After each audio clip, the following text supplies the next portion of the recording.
Hello and welcome to Gaia Geographica, a geography podcast. Today's episode is going to be a response to an episode of Amanpour and Company that was re-aired this week, where Christian Amanpour interviewed Ethan Hawke, who starred in the 2025 docudrama Blue Moon about lyricist Lorenz Hart, who was the partner professionally and romantically of Richard Rogers, who then went on to be the partner duo Rogers and Hammerstein. And so that episode interview, Ethan Hawke had mentioned that Lorenz Hart was homosexual, and that was a huge part of his life and his work together. So that got me to thinking about just liberating the self and how being authentic, especially as a homosexual, how being authentic really allows your soul to shine, allows your spirit to shine.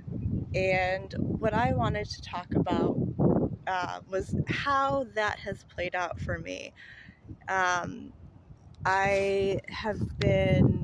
came out in my 20s, and I have had casual relationships. I had casual relationships in high school, so like not serious relationships. But then when I did have my, it was in a serious long-term relationship with a woman, and it was in that relationship that I really blossomed. My soul came alive, and I was able to be not just authentic, but a self-realized authenticity. So that self-realized authenticity, I think, is something that it's a very special thing, and it's something that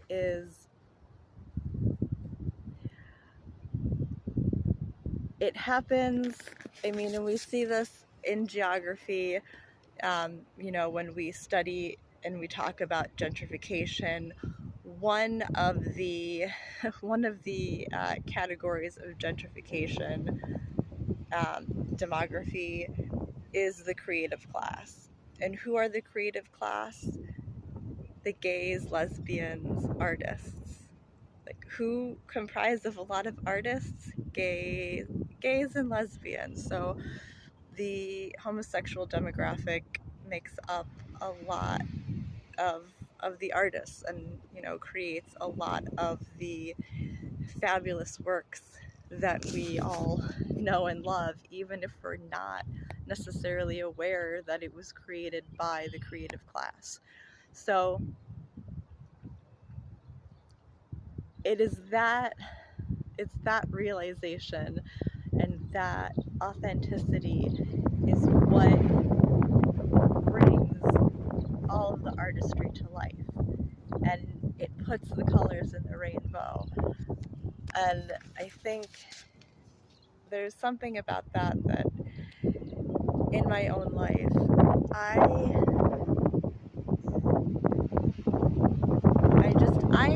I hope that I can get that back again one day. And that is, it doesn't, I mean, part of it is the self-realization and actualization, but also experiential. So having that love, being in that special relationship is that, you know, brings out a lot of the creativity and a lot of the beauty that the world appreciates.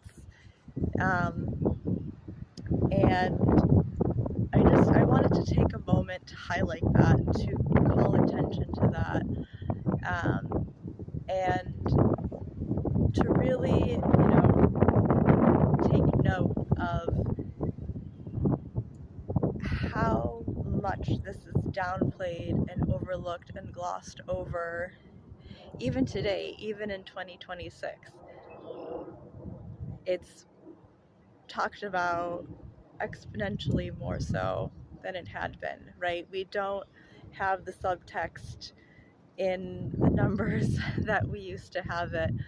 But there are still places in this world where it is illegal to be homosexual, and Iran is one of those countries. My ex-girlfriend, who has passed away, she passed away from cancer, was older than me, and also an environmentalist. And my ex-partner, we'll call her Shireen, she was from Iran, and if you haven't seen my video talking about her experience during the Iran hostage crisis, I'll link it below. Go check it out. But she was questioned during the hostage crisis. Anyway, it's illegal in Iran to be homosexual. People are getting killed for it by the government, a sanctioned government killing for being gay. And that, to me, I don't understand how that is not considered a crime on the level of the International Court of Justice, right? Like, that is a crime against humanity, or whatever their terminology is. So I just wanted to take a moment to appreciate just the full spectrum of the rainbow that homosexuals have, that we have given to the world. You know, I was a dance teacher for a decade. I'm trained in ballet and jazz and hip hop, and I love teaching and I love performing. And while I am retired from that, you know, that was my creative class participation, so to speak. So I'm curious why the International Court of Justice has not put an end to the fact that it is illegal in some countries and punishable by death by the government to be homosexual. You know, for all of the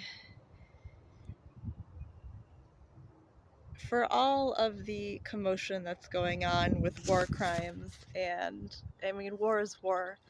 War is violence. I don't understand how any of it can be considered okay, in the sense that, you know, we don't have global rule, but, you know, the International Criminal Court or Court of Justice can say, hey, this is an act of, I don't know what they call it, a war crime. But I mean, war in itself, that makes no sense to me. It literally makes no sense to me. But I want to know why we can still allow governments to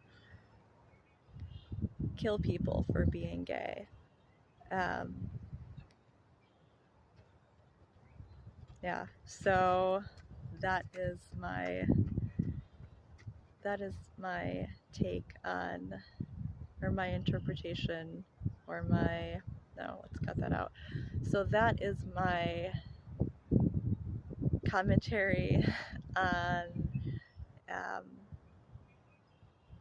the Ethan Hawke interview that Christiane Amanpour did about the docudrama Blue Moon. I have not seen it, but after I didn't even hear about it, but now after hearing about this last night, I can't wait to watch it. So please hit that subscribe button, leave me a comment below, give the video a thumbs up, and let me know, what do you think about the creative class, and how do you feel about countries being allowed to sanction killing their own people because they are homosexual? Do you think that the International Court of Justice or the International Criminal Court should step in? Or do you think that governments should be allowed to kill their citizens for being gay?